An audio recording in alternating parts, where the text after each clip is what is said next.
Sometimes like all you want to do is run. Hear me out, hear me out. If all the things you never show, there are the things I want to know. Secrets start in your heart to slow. But if you don't want to tell me now, I guess I'll never know. Okay, morning guys. And I'm just racing around right now. Thanks, Charmaine, for sending me this link here. I was freaking because this live they said was at 10:30, and then all of a sudden I seen it say that it was at 10, and I'm like, what? Like, did I miss this? But according to Charmaine, I haven't missed it. So let's see. It's gonna hit. Oh, they're gonna be right back.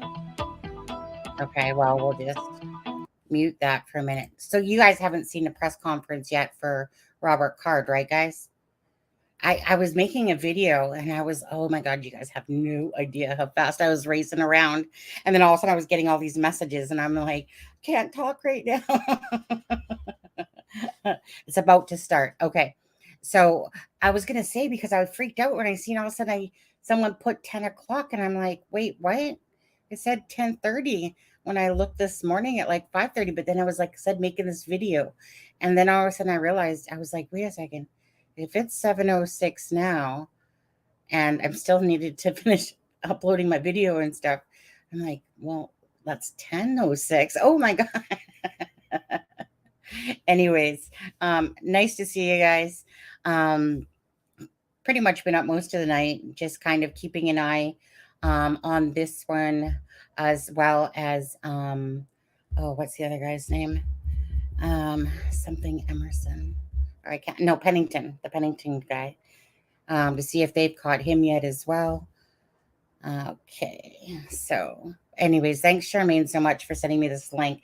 I hate it. I really wish that they would put it on their Facebooks, properly here. Press conference. Okay. And I go to the social media site and it's like last time I think it was used was 2019. What's the good on Twitter if you don't keep your things? So obviously they don't seem to be doing anything on Twitter with the Lewiston Police Department. And I didn't see the link unless it's there now. There was like nothing on Facebook. But I'm just going to check that out quickly for a sec. Oh, wait. Get ready to start, aren't we? Okay, well, we'll just watch it here, right? Yeah. Sometimes certain Fox channels, Charmaine, by the way, aren't so bad, but usually Fox is really bad for copywriting, but Fox 59 for sure. Like Fox 59 always does. And it might not happen a day. It could happen like 2 days from now, whatever. And then you're just like, well, let me just edit all that out. Anyways, morning Brooke, morning Michelle, morning Ben, morning Streamlabs. Look at that. There's only like 9 people in here, guys. That's because everyone was probably way ahead of me of starting the live first. I don't know. All the, I'm sure, major news channels are got this playing, but news channels can't interact with us, can they? On there. So let's see. Soon, please on Manhunt. Okay, they're just doing their little checks still and stuff like that. So what I wanted to talk about, I put out a video about, because he owns a Sea-Doo. And so it makes me wonder, like, I'm almost apt to think that this was planned, and he had, like, being in the army or whatever it is, and being a firearms instructor, whatever. I wouldn't doubt almost if this possibly was pre-planned, and that the reason why his car is at the boat launch is because of the Sea-Doo that he bought in June, of this year. And of course it was at the boat launch. So I wouldn't almost be shocked if we come to find out that this was already kind of pre-planned, that he kind of had like his escape thing. It might not be, could just be that he went wacky, within the hour, and then went out there. Well, it wouldn't be within the hour, but you know what I mean? But it does make you wonder, with the Sea-Doo that he just purchased in June.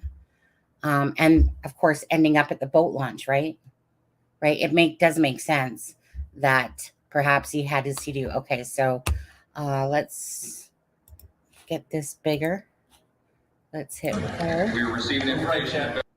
Inside of this briefing room here in the city of Lewiston, Maine, as we are expecting this news conference to get underway any moment now with the latest information on this deadly mass shooting. There is still a lot of unknowns, a lot left to figure out here.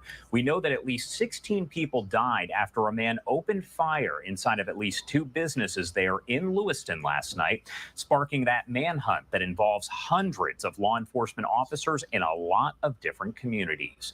Residents in multiple communities have been ordered to shelter in place for now, staying inside their homes and keeping their doors locked. Now, we've talked a lot about this police bulletin. It was obtained by the Associated Press and by Fox News. It identified 40-year-old Robert Card as a person of interest in the attack.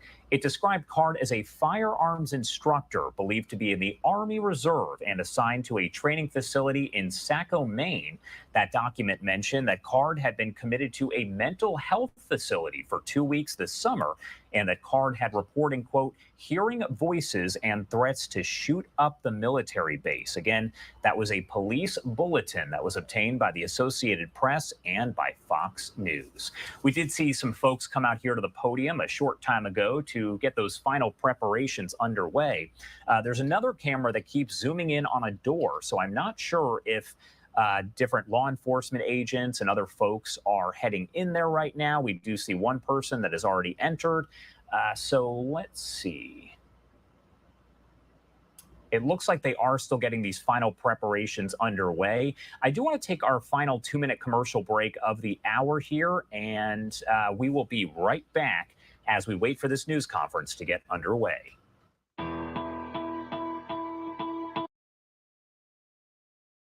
We'll just put that on mute for a second. Again, Charmaine, thank you so much for sending me this link here. Oh, my bad. Hi, guys. What was I going to say? Oh, right. With regards to Delphi, it's so ridiculous, but I guess. But anyways, the only thing that came out, there was a thing that came out for Delphi this morning, which was the transport. So that would mean obviously to transport Richard Allen for the 31st, which is Halloween. And so I had asked Faith for it at Carroll County Clerk Kirk's, and she said it was confidential. Oh, I'm going to be so PO'd if everything turns out to be confidential. It might very well happen, you guys, that all the documents now, because of all the leaks, are just going to be confidential. It's probably the way it's going to go. I wouldn't be shocked otherwise, to be honest with you. So anyway, so that was just really the latest update on the Delphi. And what is today? Today's the 26th of November. What do you have? No, wait. What is it? November? No, October. Oh my God, I just said November. I was going to say, wouldn't it be your guys' Thanksgiving pretty much if it was over there? Anyways, I don't know where I got November from. Okay, go there. I've been up most of the night, actually. So if I seem tired, sound tired, look tired, maybe because I am tired. Charmaine had asked me, I think, if I was covering the Koberger one first one's closed. I might. It depends. I don't know. It depends. I'll have to see. A lot of other channels cover, a lot of other things cover that case, and we did cover that case a lot, and we still pay attention to it. Okay, they're coming back on. Let's see. Conference is getting underway. Let's pop up that audio. I swear these guys already came out and then live kind of bumped. It looked like it bumped back, didn't it? Okay, so I'll make this bigger. We all in? Thank you. Thank you for being here. As you may notice, my voice is a little hoarse after working through the night. As you all know, last night, locals, county, state, and federal law enforcement officers from around the state of Maine responded to reports of an active shooter at several locations in Lewiston, including Spare Time Recreation and Schmenge's Bar and Grill. These law enforcement officers, in the face of danger, responded swiftly, selflessly, and with great bravery. Bravery that they continue to demonstrate today as they search tirelessly for a person of interest in connection with last night's events. On behalf of all Maine people, I express my deep gratitude for your response and for your continued service. I also do so for Maine's hospitals and other medical emergency responders. I'm profoundly saddened to stand before you today to report that 18 people lost their lives and 13 people injured in last night's attacks. In memory of those we lost and in honor of those who were injured, President Biden and I have ordered all U.S. flags and state of Maine flags to be lowered to half-staff immediately for the next 5 days. Maine State Police have issued a shelter-in-place order for Lewiston, Lisbon, and Bowdoin as the manhunt for that person of interest, Robert Card of Bowdoin, continues. I will let law enforcement speak to the ongoing manhunt and to their investigation, but Mr. Card is considered armed and dangerous, and police advise that Maine people should not approach him under any circumstances. I continue to strongly urge Maine people to follow the direction of state and local law enforcement amid this ever-changing situation. Please, if you see anything suspicious, please call 911.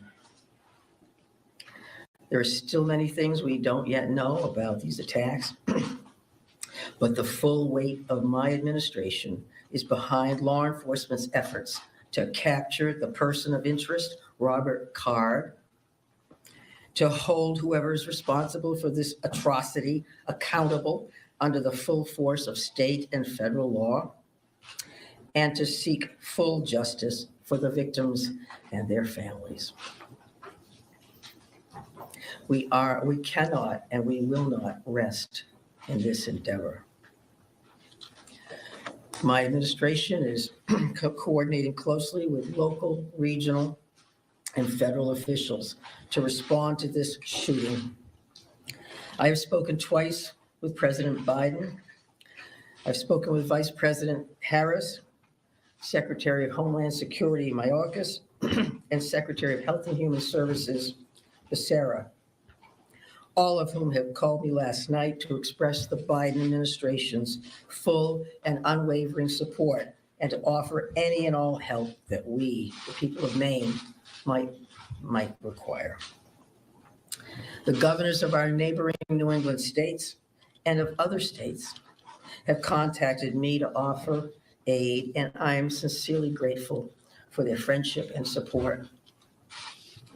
We've been in touch with every member of the Maine congressional delegation, all of whom have offered their full support, for which I'm also grateful.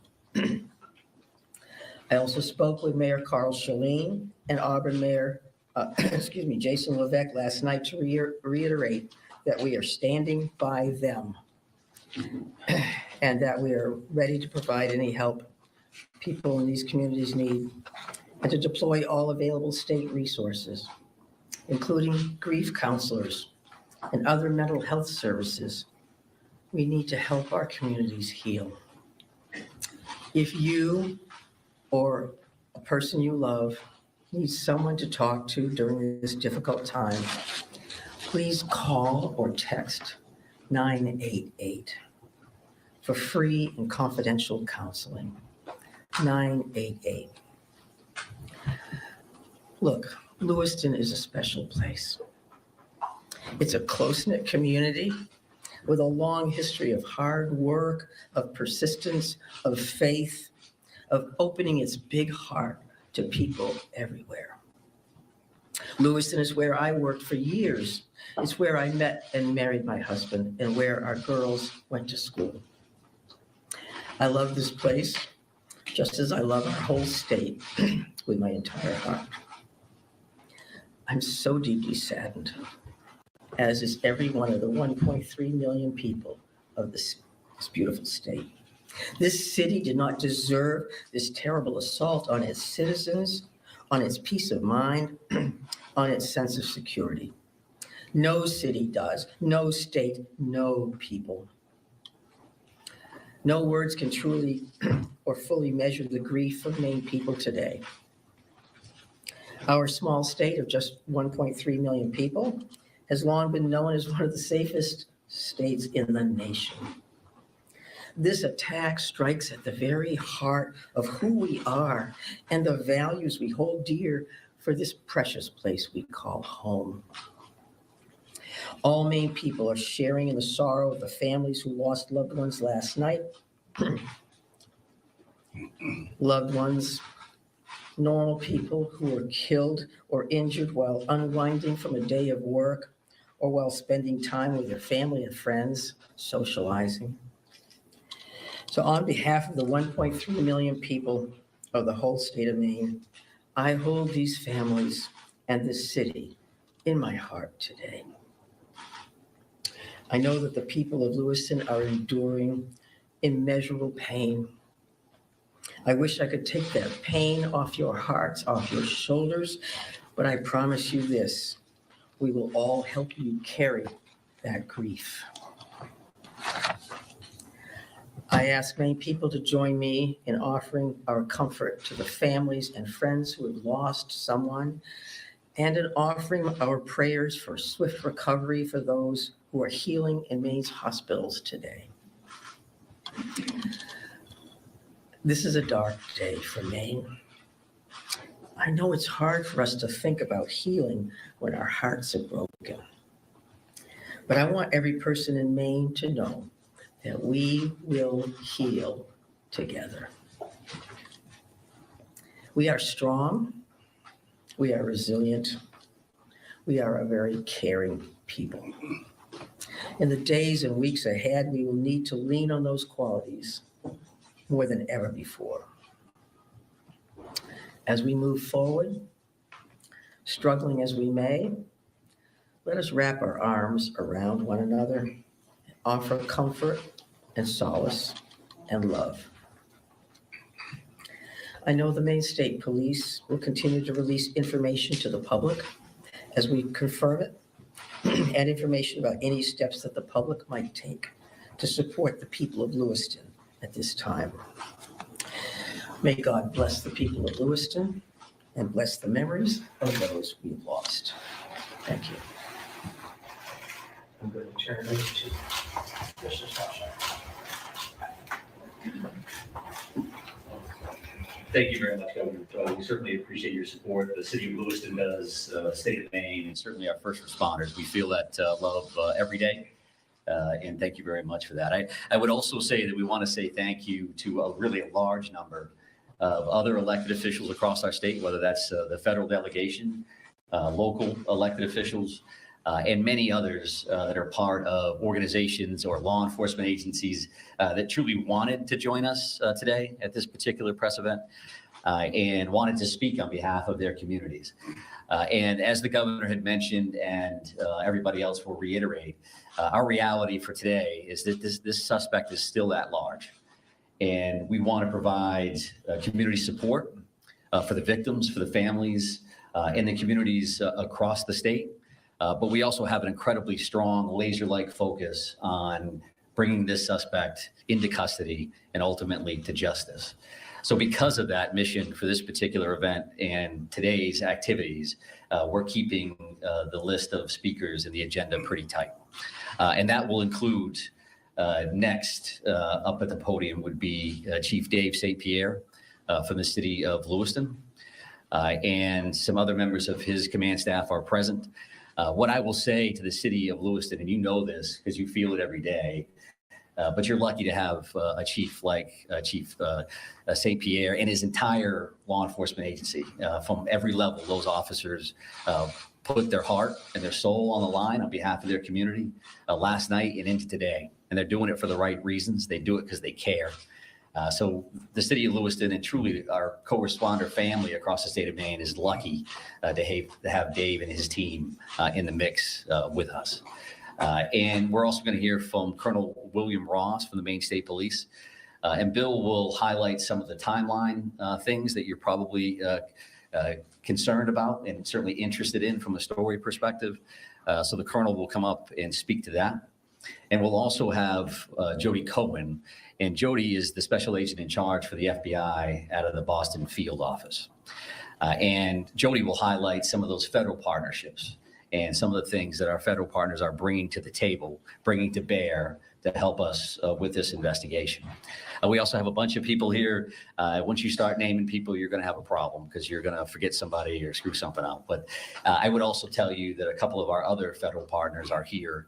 Kevin Neal, who's the U.S. Marshal for the District of Maine. We also have James Ferguson, and Jim is the special agent in charge from the ATF for the Boston Field Division. They are heavily invested with staff along with the FBI, and we can't thank them enough for all that they're doing on behalf of our state. I would also tell you that we are going to close with a brief Q&A, and we're going to try to get some of those questions out there. We appreciate your time, your patience, your professionalism, your partnership at getting this information out. I would think that those questions are going to be brief because, again, we do have a suspect at large. And while you can help us with that, we also need to get back to our teams to push forward on that. So with that in mind, I will be back up to the podium to kind of steer that a little bit. But for starters, I would like Chief St. Pierre to join us. Thank you. Thank you, Director Sawchuk, and welcome media partners. And thank you, Governor Mills, for those kind words. I'm going to keep this short. What I would like the very most is to express our deepest sympathies to the families and friends of the victims of this heinous crime. This is truly a tragedy that goes beyond comprehension. I'm confident in our community that our community has and will continue to come together throughout this endeavor to bring this to a successful conclusion.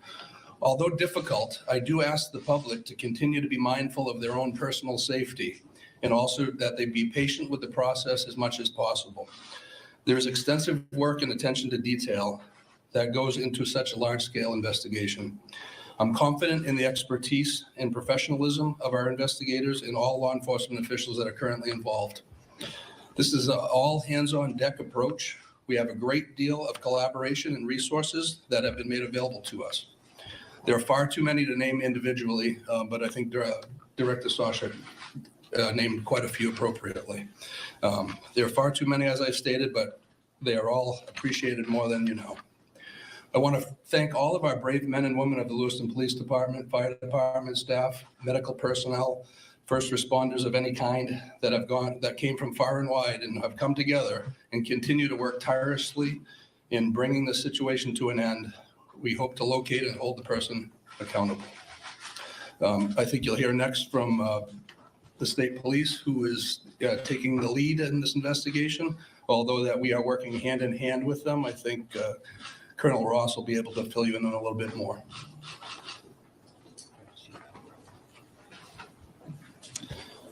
Thank you, Chief. First and foremost, this is an ongoing homicide investigation and search for the person that is responsible for it. We're in the early stages of this investigation. And I just want to let you know we will have updates. We'll be putting some type of a schedule out later on. But again, early stages of a homicide investigation, we want to be careful that we're doing things correctly. We don't want to get ahead of ourselves. I'm going to give you a bit of a timeline here to kind of fill in some of the blanks and give you some of the facts as we know them right now. A lot of this information will then be transferred to the Attorney General's office, as they will be the lead prosecutor, again, in any homicide investigation. Last night, October 25th at approximately 6:56 p.m., the Auburn Communications Center received a 911 call of a male shooting in Just in Time, or the Spare Time Recreation Center in the town of Lewiston, located at 24 Mollison Way in Lewiston. Shortly after that, at about 7:08 p.m., the Communications Center received multiple 911 calls about an active shooter inside of a Schmenge's Billiards at 553 Lincoln Street in the town of Lewiston. A large law enforcement response from multiple surrounding agencies assisted the Lewiston Police Department in trying to identify who this individual was and what was happening. As you can imagine, this was a very fast-paced, fast-moving, very fluid scene, very dangerous scene that these guys and girls were going into. 18 people are now deceased at this time. The victims at the Just in Time establishment, 7 people are deceased there, 1 female and 6 males, all from an apparent gunshot wound. Victims at the Schmegley's Billiards, 8 are deceased. 7 males inside the establishment, 1 male outside of the establishment. Again, also apparent gunshot wounds. So multiple people were transferred to area hospitals, Central Maine Medical Center, St. Mary's, and Maine Medical Center. 3 people that were transferred to those hospitals are deceased, for a total of 18 people deceased at this time. The investigation into the person responsible for this identified a vehicle located at the Projebscott boat landing in Lisbon. That person, through the registration of that vehicle, was identified, as has been stated earlier, as a Robert Card, born in 1983. Several of the deceased have been identified, and their families, next of kin, have been notified. Approximately 8 people at this point have been identified. 10 people, 10 of these victims still need to be identified at this time. Currently, there is an arrest warrant for 8 counts of murder for Mr. Card. And the reason it's 8 counts because 10 people have not yet been identified. As those people are identified, the counts will probably go to the total of 18. He should be considered armed and dangerous. Based on our investigation, we believe this is someone that should not be approached. This is someone that should be, if you come into any contact with this individual or someone that you think looks like this individual, you are to call 911, and I'll provide some tip line numbers at the conclusion of my briefing. Lewiston Police Department, federal, state, county, and other local municipalities are involved in a coordinated search at this moment for this individual. So there's the ongoing investigation, and there's a search to apprehend this person. Both happen simultaneously. I can't stress this enough. This is an ongoing investigation in the early stages. More information will come out in conjunction with the Attorney General's office as the lead prosecutor. We can't share all of our information right now, and I'm sure you understand that. I'm going to give out 2 numbers that go to a tip line. 911 is also appropriate for this, but if anyone can call these 2 numbers, this would go to the state police tip line. Area code 207-213-9526, 207-509-9002. And we'll be sending something out later that has that information in it if you weren't able to grab that now.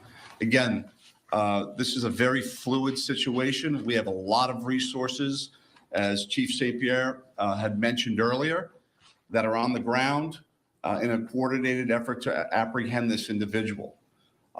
We've notified the Department of Education, and they have determined what they're going to do with the schools. A lot of schools, area schools, were shut down today based on our conversation with them. Again, as more information comes in, we'll be providing it to you. Thank you for your time. This is a very difficult time for, I think, the community of Lewiston, difficult time for obviously the victims' families. It's a tough time for law enforcement. It was a rough night last night, but we're committed to bringing whoever's responsible this to justice. And again, we are currently looking for Mr. Card right now, someone that we'd like to apprehend. Thank you. Thank you, Colonel. And FBI Special Agent in Charge, Cohen, if you could join me, please.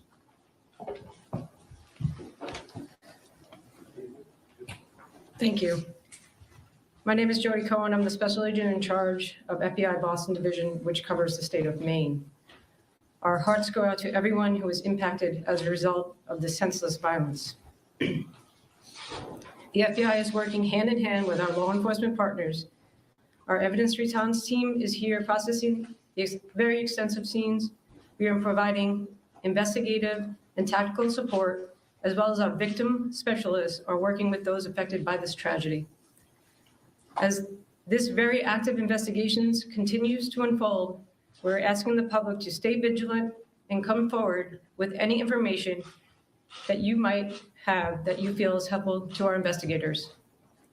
My pledge is that the FBI will carry out this investigative case with rigor.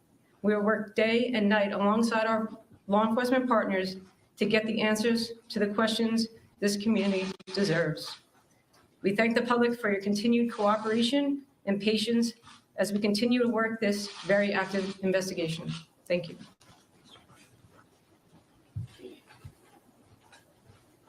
Appreciate that. And I would say that the reality here from a resource standpoint is that when we've asked for anything, the answer's been yes, period. Tactical teams, evidence response teams, full-blown investigative units, detective units that have come from multiple states, whether it's the commissioners from Vermont and New Hampshire reaching out to me directly, Massachusetts saying, what do you need, Mike? What can we do for the state of Maine? So we are now prepared to try to take a few questions. And keep in mind, again, that we may not be able to answer as in-depth as you would like, and we don't plan on taking a great deal of questions. I think follow-up press events will allow for that. Sir? So no one has really talked about the weapon that was used here, the AR style, so hope someone can talk about that. But the other thing here is there are reports that this individual had mental health issues, that he made threats to shoot up the National Guard. So clearly there were some signs here that he was on someone's radar. The question becomes, why was he in possession of this weapon? And certainly, why wasn't he stopped sooner? Yeah, I think those are all valid questions, and certainly questions that we are looking into now, but not questions that we can answer today. Considering that this occurred last night, there's still an active search for the suspect in question. So I can appreciate those questions, but not something we're going to be able to answer right now. Is it something that you're investigating? It is certainly one of those things that we want to follow up on, all aspects of that. Go ahead, right here. Yes. Can you give us a sense of the ages of who has died? How many are under 18 and how many are over 18? I'm not sure we have that information with us today. We wanted to break it down by gender because that's something we had readily available. We did not break this down into age ranges at all. So what can you tell us? What can you tell us about the background of the suspect in this case, or I should say the person of interest, because I noticed the language is very clear. You're saying person of interest, not suspect. So why use that terminology, and what can you tell us about his background? Yeah, I think we used person of interest last night for half of the room that was here for that press event. As the Colonel had mentioned, there is now arrest warrants for murder for this particular individual, Mr. Card. So he is viewed as a suspect, and there's a full court press by all of our partners to bring him into custody. What was the second piece of that question? What can you tell us about his background? Someone asked a second ago about the idea that he had voiced concerns about his own mental health, right? Had been committed, according to language in the police bulletin, to a mental health facility for weeks. How could someone that fits that profile still be in possession of semi-automatic weapons? Well, I do think that the statutes around firearms and the possession of those are pretty complex. I know that we will be reviewing that information as we move forward, but that's not an answer that we're prepared to give today, because that leads to motive. You're talking about behavioral health issues and how that impacts this situation. I would expect you'll hear back from us on that in the future. Right here, sir. Yeah, I've got a question about, we've seen helicopters as far north as Monmouth. Can you tell us anything about what's leading you, that far north of the scene where you come from? Yeah, sure. So we have law enforcement assets that are deployed over a number of communities doing follow-ups on a number of different things. So as you can imagine, there's a great deal of search warrants that we're following up on. We do have partners, that helicopters from the New Hampshire State Police. That copter was here last night to assist us as well. So whether we have tactical elements out or we're searching an area, some of those air assets would be very, very valuable for us. So that's what they're doing. That's leading you there. We're not going to speak to what brings us to a specific community one way or the other. Yes, ma'am. Right here. Identifying the unidentified victims. What are people encouraged to do? Is there DNA being, tested from family members who may have missing loved ones? Like, what's that approach right now? Yeah, so we did have a family a reunification center open last night. We do have behavioral health liaisons that are fully engaged to work with families and work with loved ones and work with victims, for that matter, that may be in the hospital and seeking treatment. So those things are actively occurring. We are dealing with each one of those situations separately. So do we need DNA on that? Are we just waiting to find a loved one, some kind of family member that we can make a notification? I think that varies across the board. I'm going to take two more questions. I'm going to take two more. Right here. Yes, but there's some sort of triggering event. Is that something that you're investigating? I think we're always concerned around motive. That you say triggering event, that's a motive for us. Again, that's not something we're prepared to discuss today, but I do appreciate the question. It's clearly something that's important. One additional follow-up from you. Can you help us understand why these locations, why this bar, why this bowling alley? Was he looking for someone? Was he looking for something? I think that does speak to motive, so I appreciate the follow-up, but not something we're going to be prepared to answer today. I'm going to have one more question right here, sir. Right here. Can you say, is Card, first off, to clarify, with the arrest warrants issued today, and can you say if Card is still in the state or if he's still alive? Well, we're actively searching for him. If I knew the answers to those questions, and this would be a different press conference, I would assume. So we don't know his location, and I'll leave it at that. And we are working with the Attorney General's office reference to those murder homicides. So with that in mind, we're done taking questions for now. So we are going to actually take off at this point. Thank you very much for being here. I appreciate that. Thank you, everybody. Have there been any credible things? We've not really gotten many answers. All right, so that is the end of that news conference. As you are taking a look over in Lisbon, Maine right now, one of the many communities where search efforts are underway for now considered a suspect here. Want to go over the latest here that we learned on the deadly mass shooting there in Maine as we received that update from Maine State Police and the governor saying that at least 18 people are now confirmed dead, 13 others wounded after a gunman opened fire inside of several businesses in Lewiston, Maine last night. State police originally calling 40-year-old Robert Card a person of interest, but now saying that he will be charged with murder. They say as of now, he will be charged with 8 counts of murder, but once apprehended, more of the victims are identified there. More charges will come as a result. Residents in multiple communities, including this one in Lisbon, ordered to shelter in place, staying inside their homes and keeping their doors locked as that manhunt does continue for Card. A police bulletin obtained by the Associated Press and by Fox News identified Robert Card as a firearms instructor believed to be in the Army Reserve and assigned to a training facility in Saco, Maine. At this point, a lot left to figure out here, still quite a few questions. We're going to go to our first 2-minute commercial break, but on the other side, an expert will join us to help break it all down. You're watching Live Now from Fox. Okay, so we will keep it on that. I have it still going, so when it comes back up. So just to, where are you? Okay, so Right. So person of interest, Robert Card, 40 years old, Army Reserve. Okay. Firearms instructor. Great. Right. And then here you guys, this is the Rambo's still on the run. So that was just from a crime scene to courtroom, John. Yes, still on the run. Um, so this is the Robert Card, the person of interest. Um, of course, in the Lewiston shooting, appears to have registered the jet ski in June. Relevant, of course, since the report of his car was found abandoned at the boat launch and Androscoggin River. He purchased it June, of course, 6 there. Oh, look who's joining us. Hey, buddy. You're Hey, yeah, there you are. Hey. how are you? How are you this morning? How more like how are you this morning? Well, I was watching the press conference. I didn't want to hop in while it was going on, but yeah, Whoops. I'm here.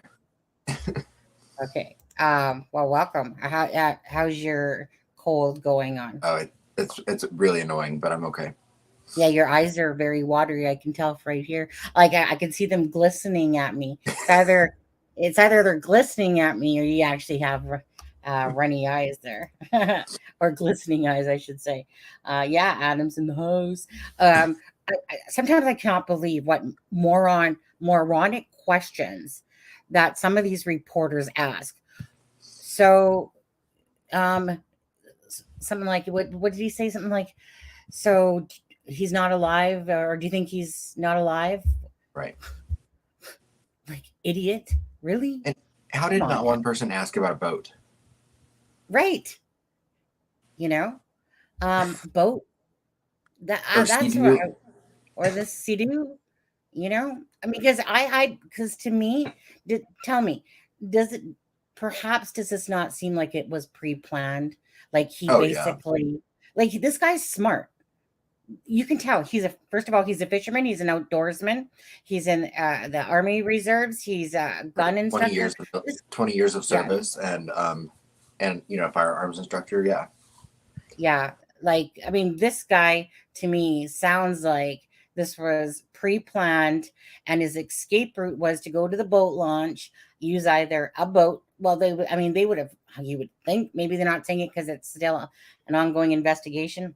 But I mean, he just bought that Sea-Doo in June. And right. again, we're not going to get into this topic because it's a topic that it's a no-win one, even though I'm literally so PO'd. When I think that this guy is walking around with this AR-15, and to think that anyone in their right mind should be able to own one of these type of guns as a regular civilian, it just pisses me off to no end. I hurt for these families. Yeah, I was up almost all night, and I made something for Twitter, like a prayer thing for the families and the victims type of thing. But I mean, and like I said, he had talked about what like attacking some sort of army guard base or something like that. The guy right. got mental issues, but hey, keep all your guns, dude. But I just like, meaning how does one go from threatening that, like the army guard base or whatever it was, and that wasn't taken too seriously? You know, I mean, we don't Right. know the full circumstances of Well, that. and I mean, at the end of the day, these people that do this, they're cowards. So, yeah, Howard, could you could absolutely. you could you target an army base like that? Yeah, but would you get very far? No, because No, guess what? They all have, you know, little guns they all here, have big rifles guns as too. well. So they go into these places where families are, and they target people that are just doing what everyone should be doing on a normal Wednesday night.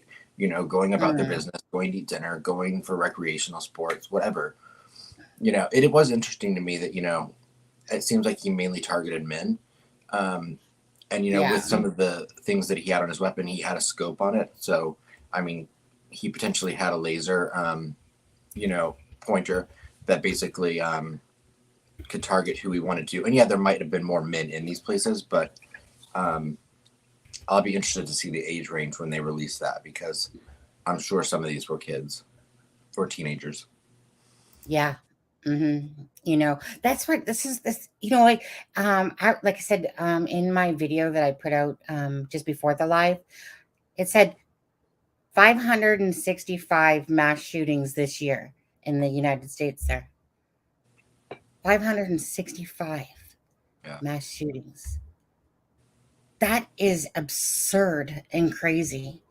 Like I said, I have my own thoughts, and like I said, it's a topic that, no matter what, you'll always have, like, it doesn't matter. To me, it's like, regardless, if you have two people on an island, no weapons, what's going to happen, right? Like in a fist fight or whatever. You stick a gun on the island, two guys get in an argument. What's the chances of gun being used? So that's how I feel about guns. The more that's out there, the more they're going to be used, regardless. I'm sorry, but I'm going to say this. I appreciate our Canadian laws here with gun control and how strict they are. I appreciate that. I know that a lot of people in the States feel different because it's your guys' what was it, Second Amendment? Second Amendment over there. But I'm sorry, I appreciate the way that you don't have to worry about going onto somebody's land and getting shot up. To have a gun out here is a whole different story, but we don't have the mass amount of people out there, but we don't have this Second Amendment right over here either, that you can sit there and possess, freaking AR-15s and any gun you want, basically. It just doesn't happen, so I'm going to say I appreciate that from the Canada side of things, and it's okay if you guys feel differently. I live in Canada, you guys live in the US, but I'm just grateful that we don't walk around like fearing that, every day that somebody's got a gun. Typically, you just don't hear of that stuff over here. It's a whole different ball of wax for numbers, but we just don't have those type of things. Like we've had some, but 565, isn't that, I don't know, 565 guys. And these poor innocent lives are lost. What a cruel world. Wars over what? I don't know. Right. I'm frustrated. I'm mad and I'm frustrated. It is very frustrating. And of course I don't know an answer like anyone else doesn't. But if this guy did spend 2 weeks in a mental health facility this summer, how, why was he still able to have these, if I'm assuming they were legally purchased, and then modified. Yeah, I'm sure. But you never know. It's just, it's just tragic. I'm mad because, like, okay, first of all, the numbers were quite off from what they said yesterday. First of all, they had said 22. We had heard 16. Then now it's 18. And we heard like 30, 50, 60 injuries, which ended up being, I'm not even sure the number. Was it 17, 13? Yeah. Nobody really needs to have one of those. Right. No, nobody needs to walk around with what's in that guy's hand right there. No one needs that. That is, unless they're in like some sort of military, anything to do with the government. Those are the only people that should be able to own an item such as that. What the heck are you going to go do it at the fire range with that? There goes your piece of paper. I'm just shocked when you guys yesterday said to me that, like, I'm thinking that this guy has an illegal gun, okay. Not that you guys can literally just go buy those and, let's listen to this.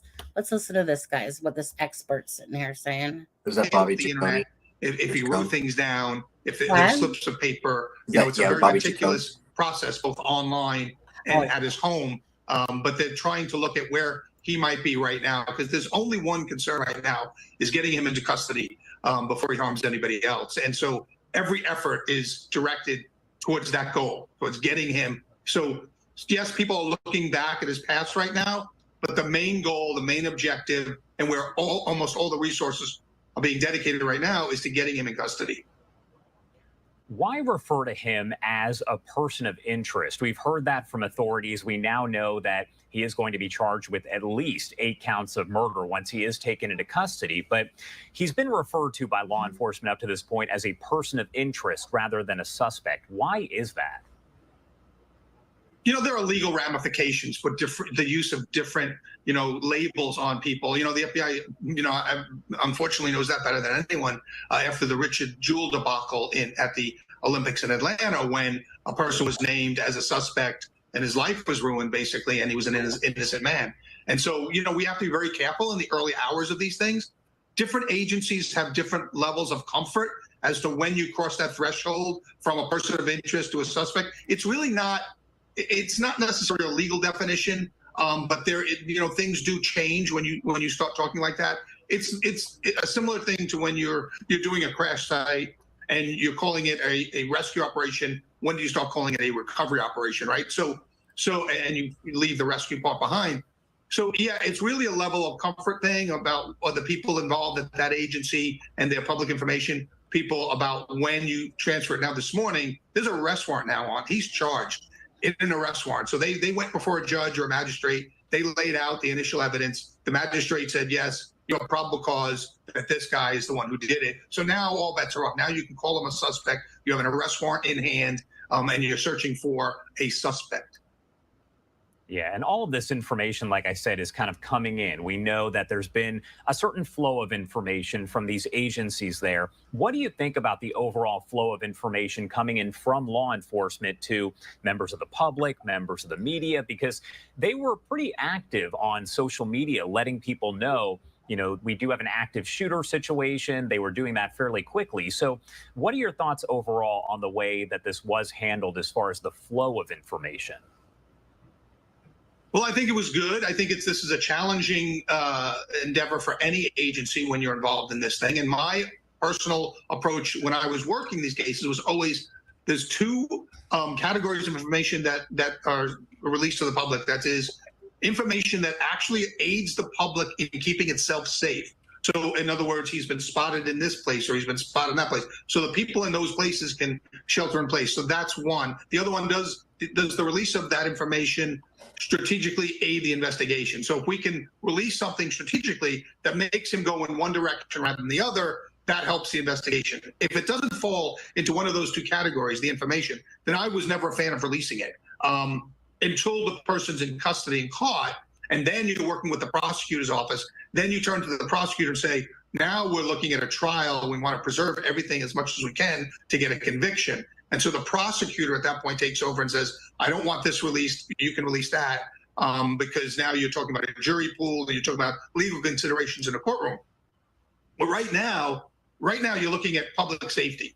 You have to keep the public safe. So you release any information that's going to definitively keep the public safe, either in their actions or otherwise. So you tell people, the latest on where he was spotted or suspicious activity, a car was stolen or a garage was broken into, all of those things. And by the way, the people in those communities should shelter in place. And if they look out their window and notice something amiss in their backyard, something's been knocked over, even if it looks innocuous to you, report it to the police because somebody running, he's on the run. If he's not in a car, he's traversing things and he needs assets. He might break into a garage. He might take something from a backyard. So if you see something amiss, even if it doesn't look really criminal, report it to the police because he's moving through that area.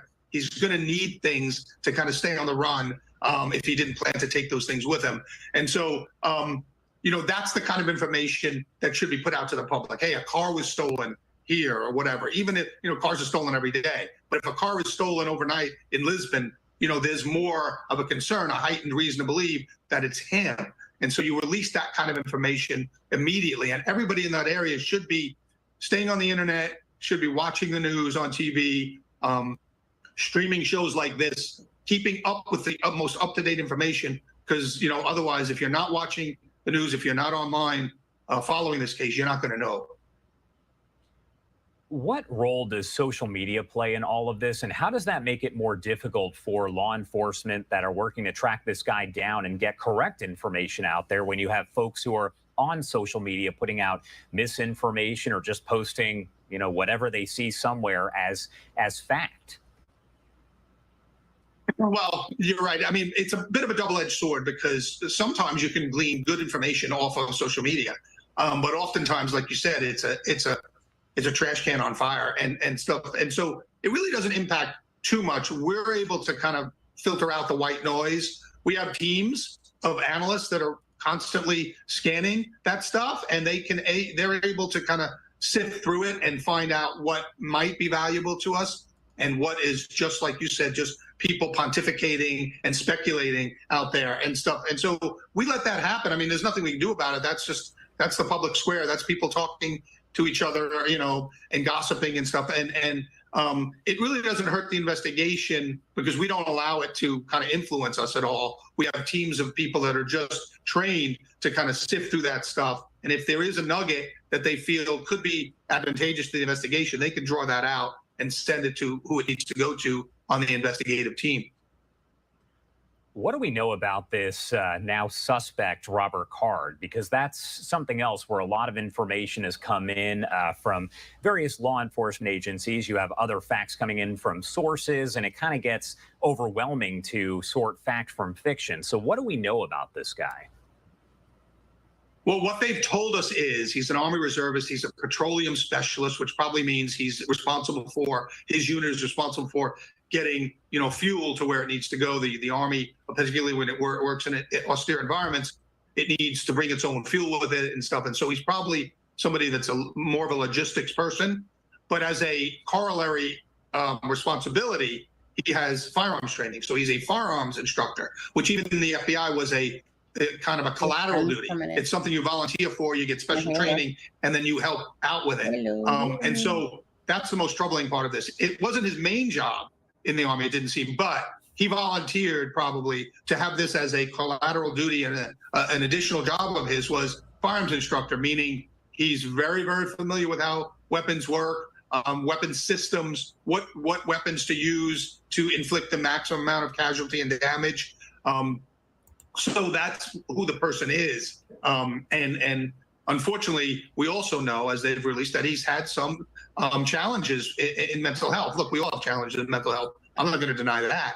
And people should not be stigmatized before. But in this particular case, we've heard that he's made threats, or he's heard voices, and he's made threats to shoot up his National Guard base or his reserve base. And these voices in his head have been telling him to do things. We know he was committed to a mental health facility just this past summer, which could be just 6, 8, 10 weeks ago. And so those are the things we know that are most troubling, that he was able to still have access to, you know, pretty deadly weapon systems. And with his training, they could be, you know, they were in the wrong hands, clearly in this situation.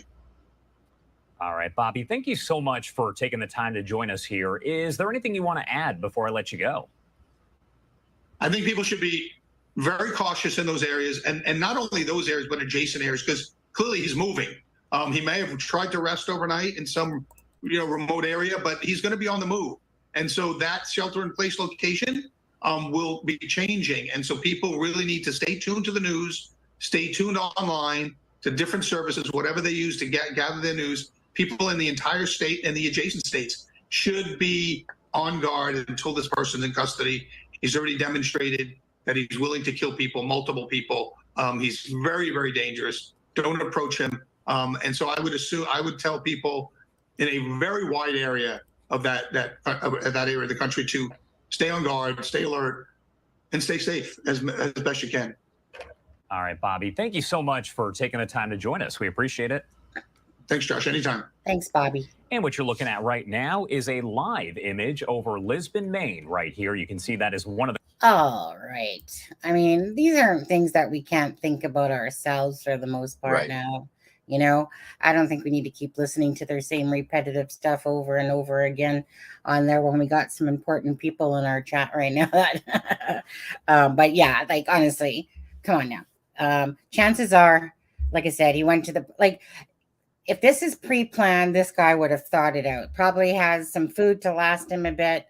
You know, should that be the way it went? Chances are he's at the boat launch for a reason. So unless it was to be deceptive and misdirect, something like that, chances are he made his way onto his Sea-Doo, a boat or something, headed freaking off. I bet, to me, he's a total outdoorsman. A total what? Outdoorsman. Yeah, absolutely. Absolutely. This guy can live off the land. And if he prepared for this, like that's what I'm feeling at the moment, that this was a prepared thing. And then the main reason why, Adam, is because of him parked at the boat launch, which I think says a lot, to be honest with you. And he could, if he's on a boat or Sea-Doo, you know, he's off wherever, right? You can just travel on down, and then. Well, let me ask you, because I mean, I thought the same thing, but don't you think that they would have at least in that press conference have mentioned that they're looking for a Sea-Doo or a boat? No, because I feel like that would be an important thing. You know, if someone along that lake, you know, were to spot that, I think that would be an important thing to put out to the public. I don't know. They came across to me like they really didn't want to give much information. Right, and that's why. But I mean, just having, you know, a vehicle, even if a boat, I feel like would be an important thing for the public to know to look out for if they. Yeah, I'm just admiring my halo on my head from the sun coming in. You see this, guys? I don't freaking need a tiara. Oh, freaking right. It's like right there. I actually kind of like that ring, like that. Not so much like that, but like that. So I'm just gonna sit here like this. But yeah, no. It makes sense, of course, Adam, about that. But you know, they don't seem like they're overly forthcoming with too much information. You know, and maybe, just maybe by chance, like let's say he had us to do, and they don't. I'm sure that they would probably have that information, but you know, not always the swiftest. But you know, because sometimes the sleuths get the information, but you know, not necessarily them. But I'm sure that you know, they got the FBI in there helping him now and stuff like that. But it wouldn't shock me if they weren't giving out that information, because they kind of are coming across as really kind of holding things back for now. Like I'm sure that they feel like they can do the job. I don't know. All I know is this guy, if it was planned, he's definitely a survivalist. And yeah, you know, it just, anytime these type of cases are happening now, I keep thinking of Calvaconte. Can't help it. Yeah. You know, the minute I think of police are over there, he's over there. They think he's here. He's probably there. Yeah. Oh yeah. They survivalists. Yeah, exactly. So, you know, and you guys don't forget, they're still looking for Aaron Pennington. That's the husband that shot his wife in bed, and they had 4 kids. And don't forget that they haven't captured him yet as well. So again, if you're a creator, you know, or even if you're not, and you just bring it to the forefront of, you know, and don't forget about Rachel Morin as well. Okay. Everyone, you know, they're still looking for him as well. It's just, I don't even know what to say. It really bugs me to be in true crime in a lot of ways, because I have such a hard time with thinking about all these innocent victims that have had their life, you know, like they got this teardrop freaking trial going on, you know, for someone with the greed of money, and takes out her friend allegedly with the teardrops because it was like a, you know, would be poisonous, whatever, and stuff like that, would cause death and stuff like that. And it's just wacko, these cases, like that people, it's just wacko to think that these people, like that they walk around this world and they exist and they commit these crimes knowing that you're going to spend your life typically behind bars, getting told what to do, what you get to eat. And, you know, like, why would you risk, you know? And then you got your freaking pilot there, Mr. Shroom Man, Magic Mushroom Man, who thinks that he's having some sort of dream, you know, got mental health issues going on too. But obviously, there's no way, like I said, unless he was packing back the shrooms or whatever. Shrooms do not last 48 hours otherwise. Not just one, you know, hit of it. So I don't know. I hope that they catch this guy soon. Just feel so bad. I'm just angry. I'm very angry that every time we turn around, Adam, that there's a massive shooting like every other week, basically. Like more than one a day, apparently. Like, well, right, 565 mass shootings, right, in the last year, they're saying. So that's just crazy. Like, those numbers are crazy. And, Yeah. I'm just gonna take this back a bit because, this is where the internet too has done no favors for this side of things. It's allowed easy access to CP, child predators, to scammers more, to just how it's like, what I feel like it keeps going on is that it always felt like to me at some point it became a copycat thing that one person went to the postal office. Oh, that's a good idea. I think I'll do that one, and stuff like that. Or here, Honey, sorry to interrupt you. What's the guy on TV saying? Because he's at the podium at the press conference. Unless they're just replaying it. Forces and use them effectively. As an example, we had ambulance services from other counties coming on site. At one point, we had approximately 10 ambulance crews standing by outside of our trauma center to ensure that if we had patients who needed to be transferred, they could be transferred. We received nurses and physicians from some of our area hospitals. We had helicopter support, not only from our own Life Flight of Maine, but also from Boston MedFlight and from Dartmouth. So the long answer to that, or the short answer is yes. And then, Doctor, what about the lockdown? Obviously, there was a large police presence outside of the hospital this morning. How long do you anticipate he must be from the hospital.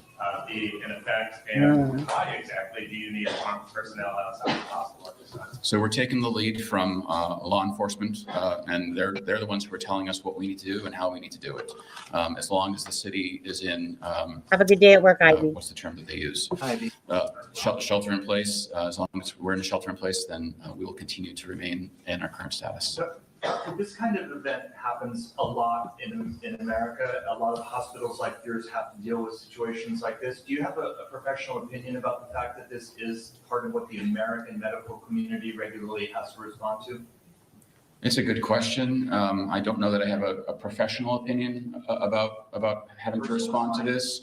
I would just say that it's a tragedy, and I think we should do our best to respect the families, those people who have been impacted, the caregivers. I'll just add one thing. Just talking about that, we do have an incredible amount of support for people who are going through a difficult time right now, mental health issues, any kind of stress or anxiety from not only the events that have happened, but having to witness some of it. And so we're continuing to provide those resources. And much to the question asked earlier about other areas and other neighboring towns or communities, we've received a lot of support from neighboring towns, communities, and agencies from around the state in order to offer support not only to the patients and families that we have, but also to our team members. Last question. Is there a call to action at all for blood drive? I know people want to know if they can help out. We for right now, we and I believe the other trauma centers in the state are very adequately supplied with blood and other supplies. I think the one thing that I would ask for people who are at home right now is if you're in an area where you're being asked to shelter in place, please do so and stay safe. Can we go back to one point from earlier? Can you, the amount of time that elapsed from when you first got notified, first patient arrived, till the last one? And obviously some admitted, some not. Sure. Yeah, that time frame was approximately 45 minutes, and we received 14 patients, critically ill patients at that time, over 45 minutes. So that happened very quickly, and our teams responded exceptionally well. Thank you all. We'll keep you posted. State Police will have information as soon as they can. I appreciate your patience. All right, so that was a news conference there with officials that were with the hospital talking about the number of ambulances that did arrive there to the scene. Also saying that 3 of those injured victims are considered critical. They are listed in critical condition. 5 of them are stable as of now. We did learn a short time ago that 18 people are confirmed dead and 13 others wounded as a result of these shootings there in Maine. Let's head to a quick 2-minute commercial break. We'll be right back with more live, raw, and unfiltered coverage. Yeah, So sorry, I didn't mean to interrupt you. I saw that guy was standing at the podium, and I was like, "Hey, that's the same podium that we were just looking at." So yeah, I was totally oblivious there, to be honest with you. I wasn't even paying attention to it doesn't sound like anything other than the three Mhm.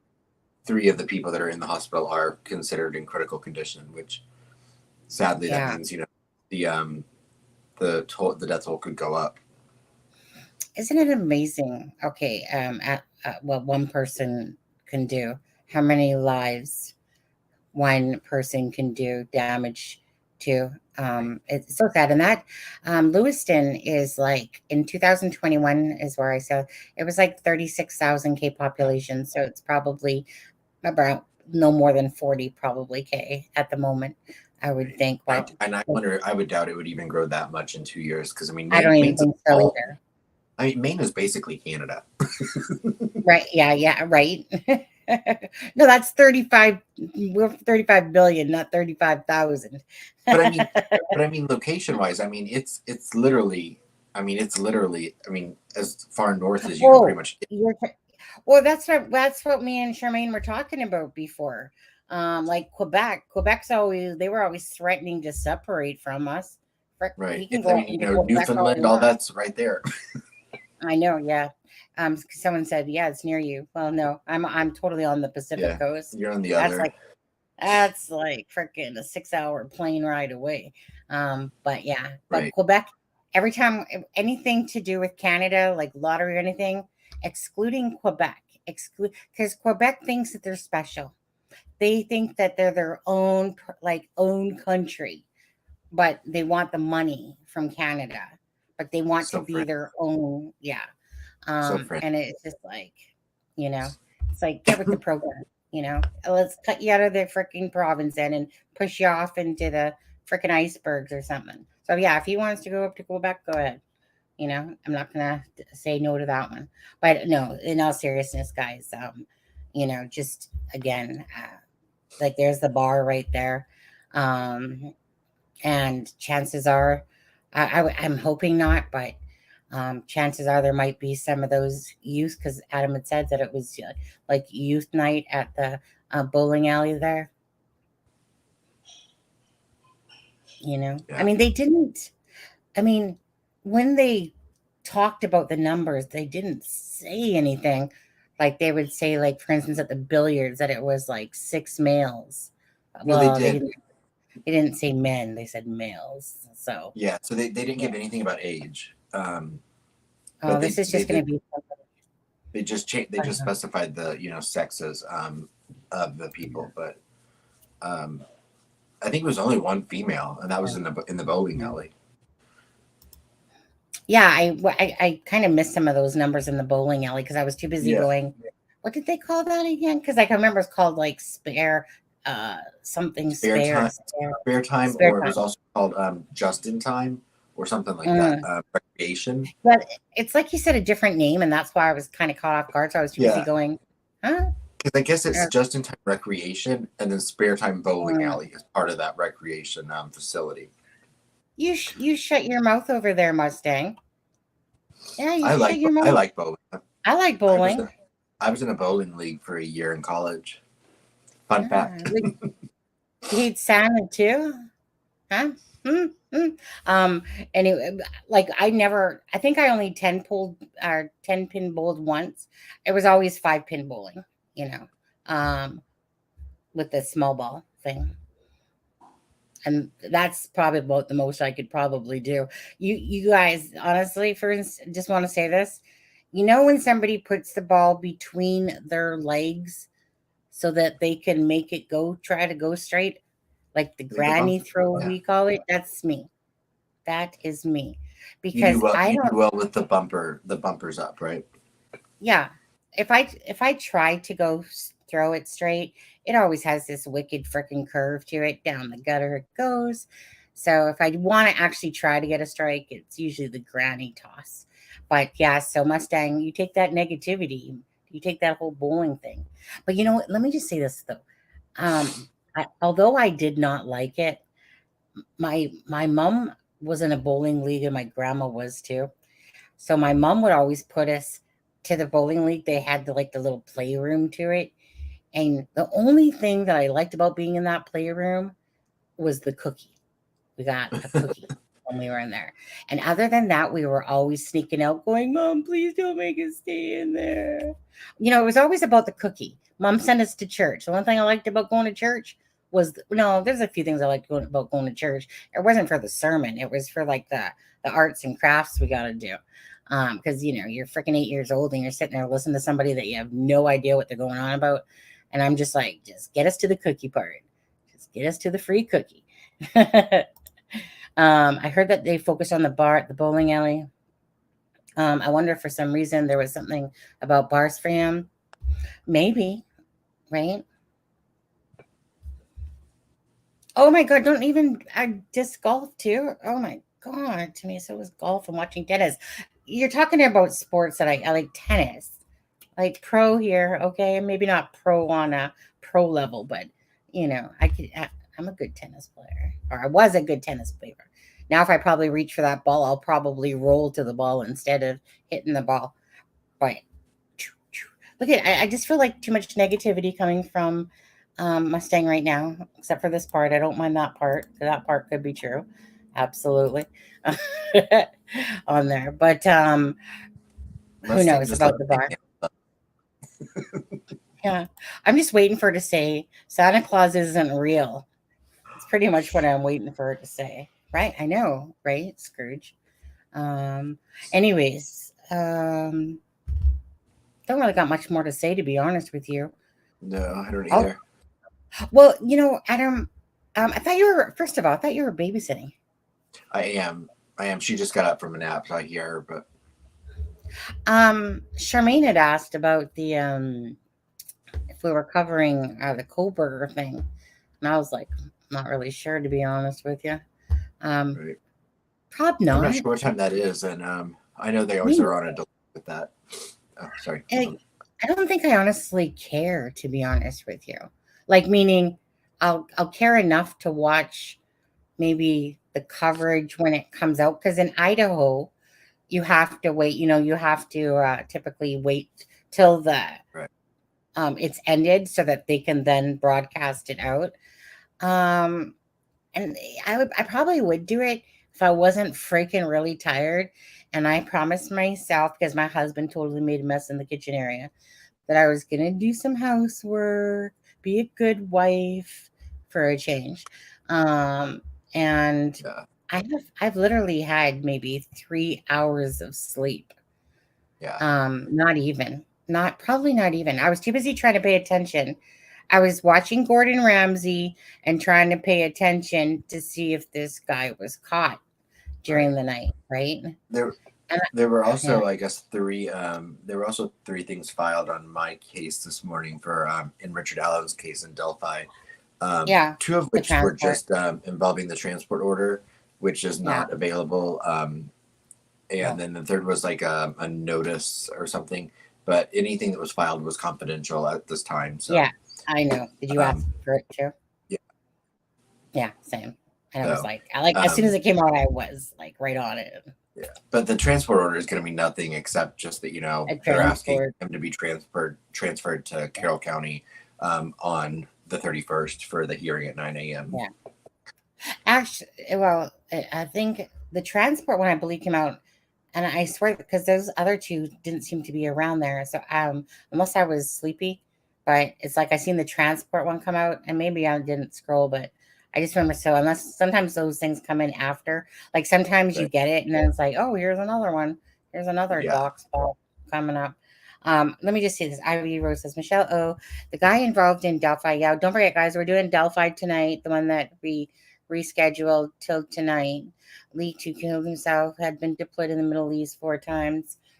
Yeah. Oh, you know what ticks me off about that one, though? And I'm not going to get into it too much, but I just hate it when people are speculating, in a sense, or no, not speculating. It's like they're putting it out there that after the detectives talked to him, he took his life, as if to say that's why he did it, which is not true. No, we don't know that at all. Right. It's possible. I mean, it was after they talked to him, but but it wasn't like that day. So, well, the thing is, bottom line is that guy obviously probably had issues going on regardless. He probably did. And it could have been just simply the catalyst that broke the camel's back for him. Didn't want to have to deal with it. Probably, had, like I said, issues going on. That's probably more the likely story. I don't think someone that leaked photos is going to go, oh, you know what? I got to go take my life all of a sudden. Nah, it just doesn't just start because that. There's something definitely deeper going on. But it's just the fact. It was like they were putting it out there like it was fact. And I was like, no, because we don't know. Could have. Chances aren't as likely. Chances are likely that he had issues way before Delphi leaked photos came along. Anyways, please say one was a withdraw. What side are we talking about? Oh, you mean from Rosie? No, there was one of them was just like a what was it? What did it say? Are you talking about the? Oh, okay. You're talking about Delphi. Yeah. It was a transport order. It was a notice issued, which was a transport order emailed to the sheriff, and then there was a notice issued to parties, and so that could have been a withdrawal, but it doesn't say that on there.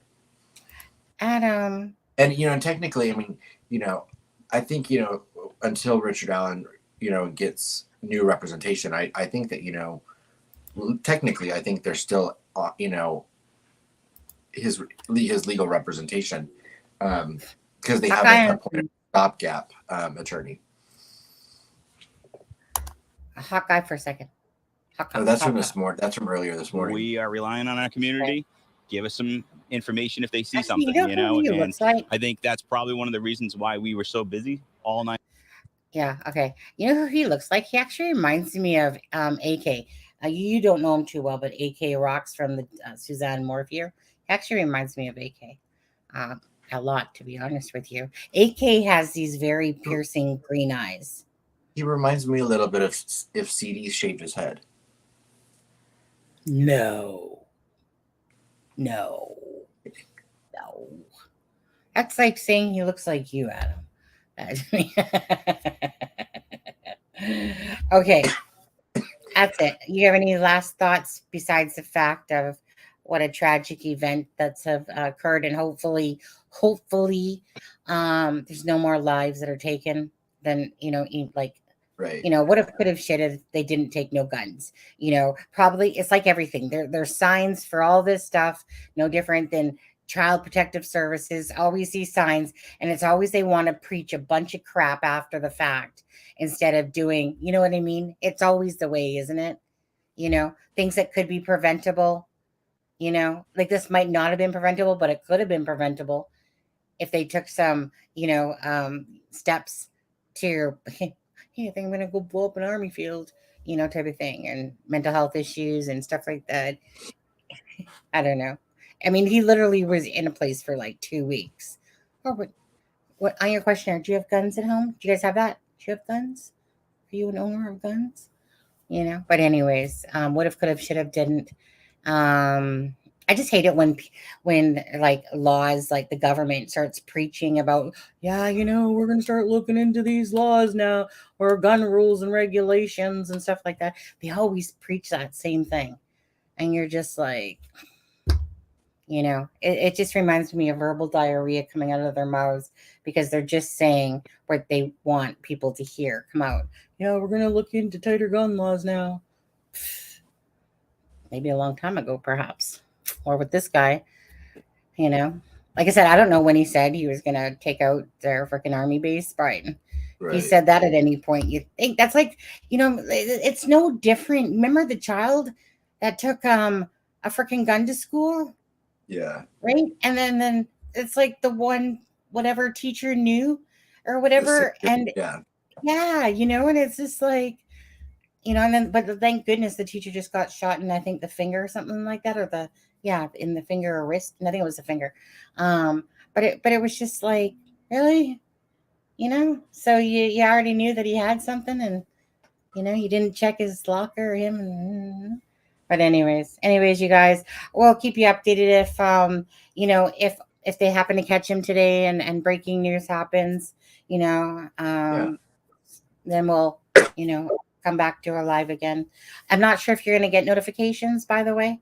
So if you're not subscribed, you're not going to get a notification anyway, but it's only because YouTube member three notifications in like 24 hours type of thing. And I've used those up already.